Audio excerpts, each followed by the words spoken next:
이제 여권 쪽 네. 얘기를 다 했으니까 네.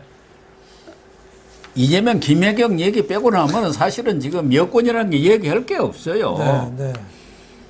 하도 이 사람들의 비리는 까도 계속 네. 나오는 까도남에다가 양파 부부라고 하지 않습니까? 네. 거기서 네. 양파를 다 생산해 버리니까 어제 TV 그 뉴스를 보니까 전국에 양파가 그렇죠. 넘쳐나가지고 농민들이 그 갈아엎더라고. 거기다가 이재명이 부부까지 지금 양파를 까고 앉아있으니 참말로. 그러니까, 그 피눈물 나죠. 네, 피눈물 나더라고요. 농민들이 정말 지금 물가가 다락같이 오르는데 유일하게 하나 떨어지는 게 양파라잖아요. 예. 그러니까 오죽했으면 그냥 갈아엎고 상경 시위까지 한다고 그러고 참 그 양파를 저렇게 이재명 집안에서 양파를 많이 까니까 엄청나게 네, 까대고 네. 있지 않습니까? 까도 양파니까. 까도 나오고 있으니까. 그러니까 국민들은 양파 부부 아닙니까? 눈이 매운 거예요. 예. 양파가 왜 눈이 맵잖아요. 예. 국민들 저도 이재명 TV에 나올 때마다 눈이 매워 죽겠어요. 네. 야당 얘기 좀 하겠습니다. 네. 과연 윤석열, 안철수의 단일화 불씨는 살아있느냐? 네. 완전히 꺼져 버렸느냐? 네. 이게 지금 관심사인데요. 네. 불씨가 살아있다는 쪽에서는 이번 주말에 네. 담판이 이루어질 가능성이 많다. 네. 그러니까 윤석열 후보가 담판을 제안을 하든가 네. 아니면 직접 안철수 후보 집으로 찾아가는 그런 네. 일도 있을 수 있다.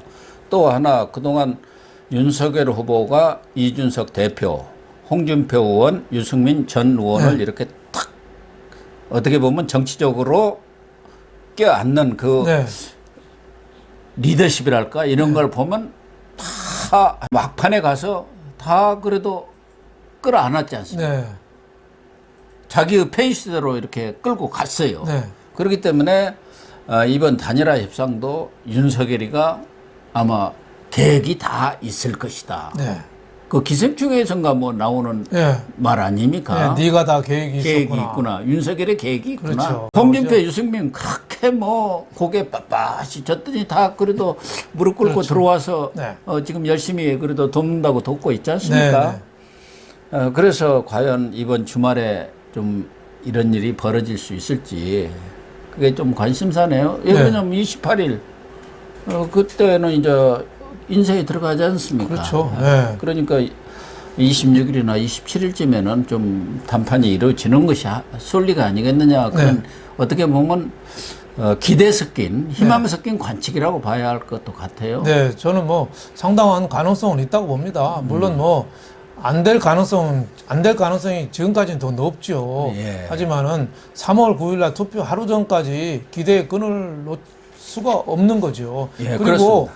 그 안철수가 지난주 일요일날 그 단일화 끝났다 선언할 때 기자들이 단일화 끝난 거냐 또 협의할 가능성이 새로운 제안 오면 안 할 거냐 물어봤는데 시간이 촉박하다 그랬거든요. 예. 근데 시간만 있으면은 하겠다는 뜻이에요. 그렇죠. 예, 그리고 지금도 그 윤석열 후보가 만나자고 하는데 좀 긍정적이거든요. 예. 부산일보 예. 인터뷰에서도 예. 뭐 제안을 받는다면야 뭐 모르지만 하고 네. 또 점점점 네. 해놨어요. 그러니까 윤석열 후보가 자기가 얘기했던 그쪽에서는 오히려 같이 연대를 하자. 정치라든가 정치 개혁 또 무슨 연금 계획이라든가 여러 가지 과학이 있고 그런 분야에 대한 같이 연대를 하는 것이 바람직하다. 지분 나눠먹기 이런 그렇죠. 거 하지 않고 그런 것에 동의만 해주고 그런 제안에 이렇게 윤석열 후보가 화끈하게 받아들인다면은 얼마든지 대화를 할 수 있다는 여지를 갖고는 있는 것 같아요. 네, 저는 뭐 세 가지 측면에서 단일화 불씨가 살아있다고 봅니다. 그래서 이 버스는 출발은 했지만 지금 버스 문이 열린 상태에서 출발했거든요. 신호등 빨간불 신호등에서 버스 잠깐 섰는데 탈 수 있어요. 그게 뭐냐 종지미 서병수 국민의힘 의원이 그 안철수 부산에서 유세하는데 거기서 자신도 참여해서 유세하면서 만나자고 그랬다가 만나기로 했대요. 조만간 만날 것 같아요. 그러면 뭔가 좀 이루어지지 않겠느냐 이렇게 보는 거고 또 안철수가 내 제안 받아주면 또 한다. 또 이렇게 얘기를 했어요. 그러니까 내 제안은 여론 경선은 아니지만은 시즌 2, 시즌 1은 여론 경제라면 시즌 2는 단판이거든요. 단판은 가능성이 있는 거죠. 그리고 세 번째는 국민의당의 내분이죠. 국민의당에서도 빨리 같이 하자. 아니 all or nothing이잖아요. 지금 안철수가. 예. 안철수가 대통령 될 가능성은 낙타가 바늘구멍 가기보다 더 어려운 거 아니에요? 그렇습니다. 지지율 6% 7% 갖고 뭐가 되겠어요? all or nothing인데 머리도 얻어내야 되지 않나? 김동길 전 의원 교수님이라든지 임명진 목사 이런 사람들이 단일화 밀고 대고 있잖아요. 예. 안철수 측근에 계신 분들이. 그러니까 저는 단일화에 대한 그 압력은 여전하다. 그리고 윤석열 후보도 지금 정치력이 시험대에 오른 겁니다. 이거 최소한 풀으려고 노력하는 모습을 보여야죠. 그래서 그렇죠. 설사 단일화를 안 되더라도 그 집에 찾아가는 모습을 보인다든가 성의를 다하는 표시를 보면은 저는 국민들이 아 진정성이 있구나 이렇게 받아지면은 단일화가 안 되더라도 그 국민의힘에 훨씬 유리해진 국민의힘이 단일화를 시키죠. 국민이. 네, 그렇죠. 국민이 하지 않겠느냐 이런 생각이 들어요. 이 1997년 DJP 연합 때 이회창 후보가 그때 낙오돼서 물 먹었거든요. 2002년에는 노무현 정몽준 때 이회창 또 물 먹었어요. 그때는 단일화하려는 합종 연행하려는 이회창 노력도 안 했거든요. 안 했죠. 안 충분히 했어요. 뭐 이길 수 그냥 있다고 생각하거든요. 지지율 믿고 이길 수 있다고 이렇게 근데 확신을 한 거죠. 윤석열 후보가 여기에 대해 손을 밀고 노력하는 모습만 보인다면은 국민들이 다시 보지 않겠느냐 저는 이런 생각을 하고 있습니다. 이 갤럽 여론조사를 보더라도 한국갤럽에서 22일 조사에서 발표한 내용을 보면은 그동안 좀 격차가 이재명 후보와의 격차가 꽤 벌어진 걸로 오차 범위 밖으로 벌어진 걸로 이렇게 나왔었어요. 물론 지금도 일부 여론조사 그렇게 나옵니다만은 그래도 갤럽이 좀 신뢰도가 높은 그런 점을 감안한다면 윤석열 39.0 이재명 38.3으로 0.7%로 줄어들. 지난번은 7%로 늘어났었거든요. 그런 점이 있고 단일화했을 경우 윤석열은 44.7이고 이재명은 39.9로 훨씬 조금 앞서서 이기는 걸로 되어 있는데 안철수는 안철수로 단일화되면은 이재명 40.5, 안철수 40.3으로 지는 걸로 되어 있습니다. 지금 최근에 몇몇 여론조사 보면은 안철수로 단일화하면은 진다. 이런 여론조사 결과가 나오고 있는 것이고 현실적으로 만약에 안철수로 단일화 될 가능성은 뭐 제로입니다만은 제대로 선거전이 되겠습니까? 지금? 그렇죠. 국민의힘이 띄워줘야 그동안에 하는데. 안철수로 단일화되면은 윤석열로 단일화되는 것보다 더 압도적으로 이재명이 이길 수 있다. 이거는 뭔지 하면은 민주당 지지자들의 역선택이에요. 아니 선거 본선에서 안철수하고 이재명하고 붙으면 안철수는 국회의원 3명이잖아요. 거기다가 어떻게 한 나라를 맡겨요. 큰 항공모함에 선원이 3명 있는 항공모함에 어떻게 불안해서 타요. 어디로 가는지 모르는데. 그럼요. 그러니까 있을 수가 없는 일입니다. 더불어민주당이 이재명이가 아무리 부실하다고 그래도 저기는 그래도 선원이 그 180명 되잖아요. 그러니까 국민들은 이재명을 선택할 수밖에 없는 거죠. 그래서 안철수로 단일화 된다는 건 사실 말이 안 되죠. 지지율이나 뭐 의석수나 모든 게 말이 안 되는데 안철수가 지금 무리한 자존심 갖고 욕심을 부리는데 본인도 아마 굉장히 다급할 거예요. 그리고 안철수는 그동안에 어떻게 보면 진보 좌파 정권을 만드는데 들러리를 썼습니다. 들러리 썼죠. 박원순한테 시장 양보할 때부터.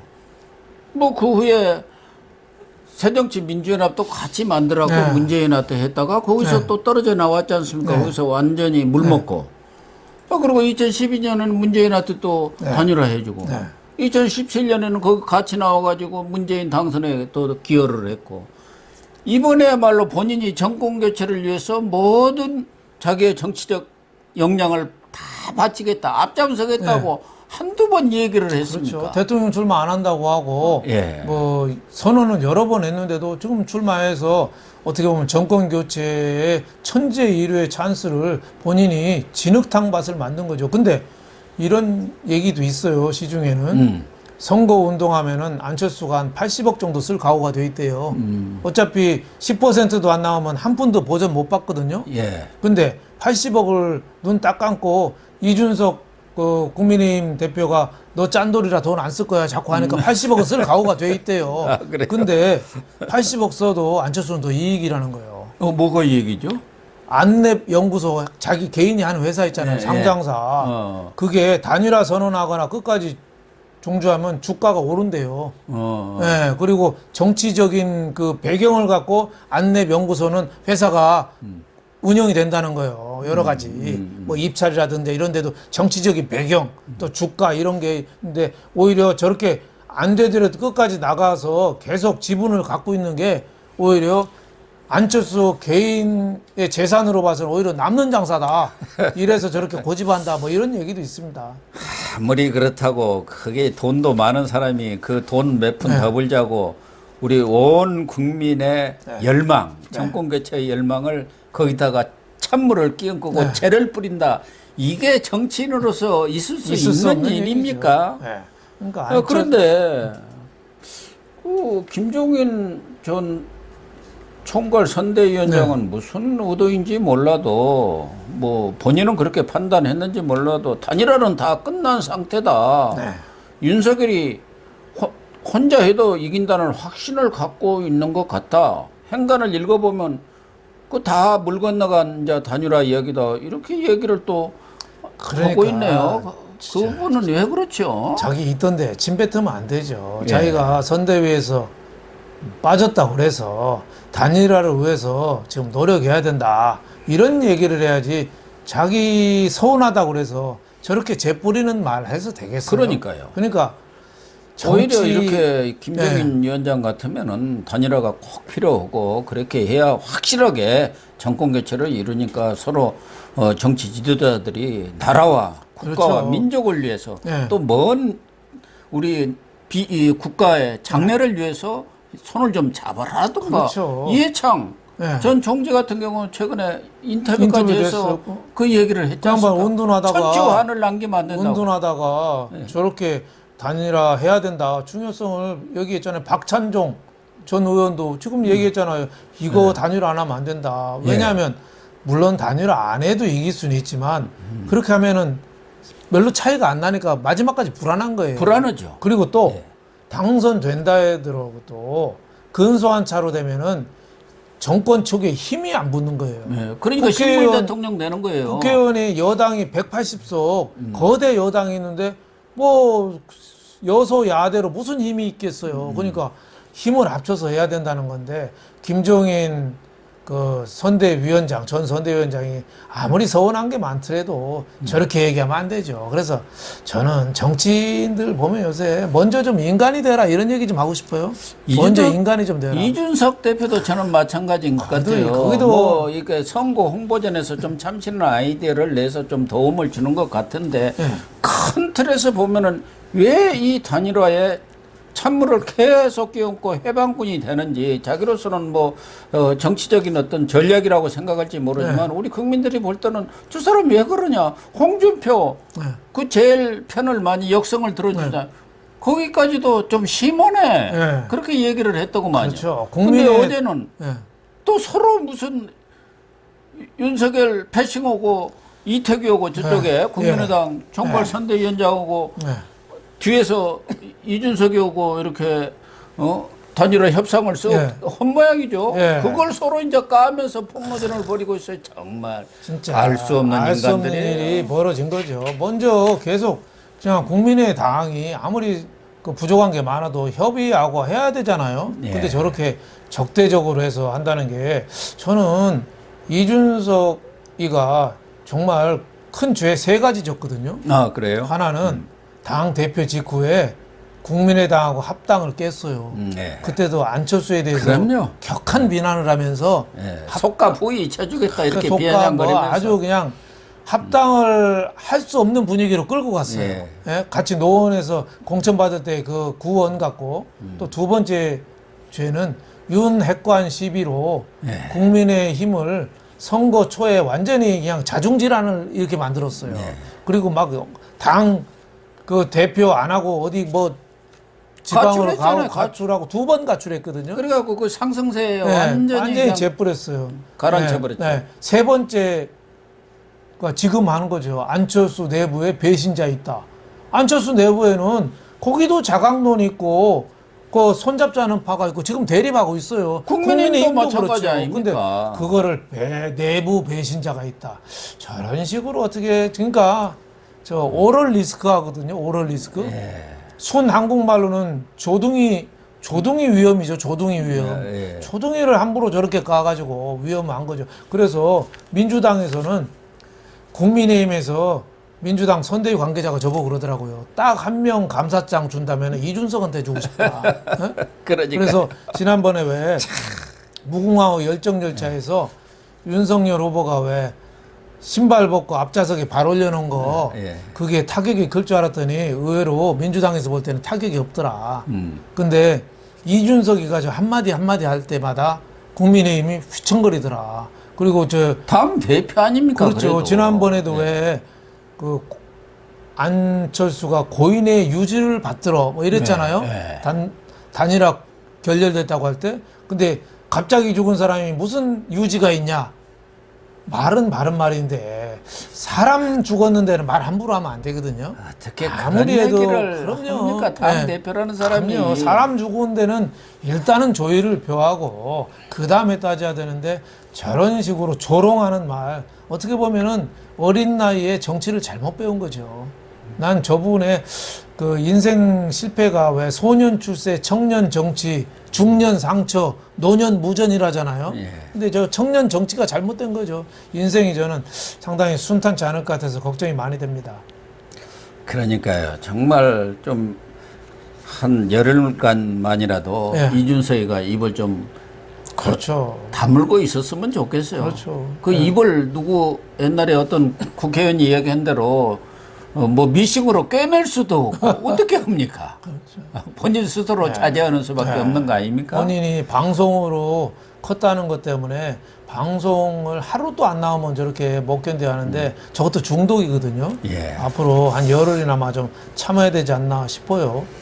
지금 이 국민의힘과 국민의당 간에 단일화가 안 되니까 이재명도 지난번 뭐 TV 토론 때도 안철수한테 또 이렇게 뭐 정치 계획에 공감하고 어찌고 저찌고 하면서 이렇게 러브콜을 구애를 하는 모습을 보였지 않습니까? 오늘은 송영길 대표가 안철수가 주장하는 게 다당제거든요. 또 대통령 결선 투표제입니다. 그렇죠. 그리고 심상정을 뭐라게 하나요? 들려먹었다기 하나. 연동형 비례대표제. 그것도 지금 하겠다는 거예요. 그래가지고 오늘 발표를 뭐 정치 개혁 방안이라고 해갖고 선거제도 개혁 방안이라고 해갖고 내놨습니다. 그러니까 거의 안철수 맞춤형 그런 개혁 방안을 내놓은 거예요. 당신이 하자는 거 다 해주겠다. 결선 투표제도 하고 그 국회의원도 중대 선거제로 바꾸고 연동형 비례대표제도 하고 지방의회도 이제 3인 이상 대선거구를 만들어서 군소정당들도 얼마든지 지방의회에 진출할 수 있도록 해주고 이렇게 지금 당근책이랄까 러브콜을 보내고 있지 않습니까? 그거 보니까 저는 TV 왜 SBS 일요일날 동물 프로그램 있잖아요. 거기에 왜 집 나간 개를 꼬실 때 철망을 크게 치워놓고 안에다가 왜 개 뼈다귀 맛있는 거 넣어놓잖아요. 냄새 모락모락 나게 해서. 그 들어오면 철망 확 내려서 잡잖아요. 그거 같아요. 지금 선거 한 열흘 남짓 남았으니까 여기에 뼈다귀 있으니까 이거 와서 먹어. 연동형 비례대표제, 중대형 선거구 이런 게 다 대통령 결선 투표 이게 어떻게 보면 제3당, 4당 이런 데 유리한 거잖아요. 그런 걸로 이제 유혹하는 건데 저거는 당선되는 순간 입 싹 닦는 겁니다. 그리고 거기에 유혹되는 놈이 바보예요. 정의당 왜 망했어요? 연동형 비례대표 뼈다귀 물고 나중에 보니까 그 뼈다귀에 살이 하나도 없어요. 뼈다귀만 물고 심상정이가 뼈다귀만 물고 뛰어다녔어요. 그러니까 국민들이 정의당을 저 진보 정당이라고 생각 안 하는 거죠. 저 뼈다귀 당이 된 거예요. 그리고 이재명이는 또 뭐라 하겠습니까? 박근혜 대통령 존경한다고 했다가 내가 존경한다고 하니까 그걸 믿느냐고 또 싹 돌아서 버렸지 않습니까? 이거 이 얘기 해놓고 네. 아니 그렇게 공약했다고 해서 그걸 믿어? 네. 그렇게 할 거 아닙니까? 저는 이재명이가 박근혜 존경한다고 그랬다가 그 말을 믿는 바보도 있다 이 얘기했잖아요. 예. 그것 때문에 표 100만 표 날라갔습니다. 예. 네. 그 이재명은 도대체 믿을 수 없는 사람이다. 이런 정치 개혁 공약 백날 해본들 그거 이건 휴지 다 조각만큼 얻은 거짓말이죠. 거예요. 네. 휴지 조각이라는 것은 뭐 어디다 쓰기라도 좀 할 수 있지만 불이라도 태우고. 이재명 공약 한번 봐요. 하나도 확실한 게 있나? 없어요. 탈원전도 한다고 그랬다 안 한다고 그랬다가 부동산도 규제를 강화한댔다가 더 푼다고 그랬다가 토지 초과 이득세를 받는다고 그랬다가 또 뭐 규제를 완화한댔다. 모든 현안에 대해서 그때 달라요. 예. 그때. 예? 저런 후보를 어떻게 신뢰할 수 있겠습니까? 그러니까 이재명의 위기는 뭐냐? 신뢰의 위기죠. 예? 공자가 얘기했잖아요. 무신분립. 무 없을 무자, 신뢰할 신자, 무신분립. 신뢰가 없으면 설 수가 없다는 거죠. 예. 이번 주말에는 네. 윤석열 후보가 네. 아무튼 좀 강자가 좀 양보를 해야 합니다. 그렇죠. 그렇게 또 포용하는 모습을 네. 보여야 하고 그래서 지금 윤석열 후보가 직접적으로 안철수 제안에 대해서 답을 한 바는 없어요. 네. 안철수가 물론 철회는 해버렸습니다만은 본인의 입으로 답을 줘야 합니다. 그렇죠. 받아들이겠다든지 네. 못 받아들이겠다든지 아니면 제3의 대안을 제시를 하면서 한번 보자. 네. 이렇게 해서 우리 국민들이 정말 더 이상 그렇지 않아도 코로나다 뭐다 해갖고 우리 국민들 애가 타지 않습니까? 그렇죠. 지금 전 국민이 코로나 근데 걸리게 정치인들까지 생겼어요. 이렇게 국민들의 가슴을 태우는 것은 정말 국민에 대한 도리가 아니다. 그렇죠. 그런 얘기를 하고 싶네요.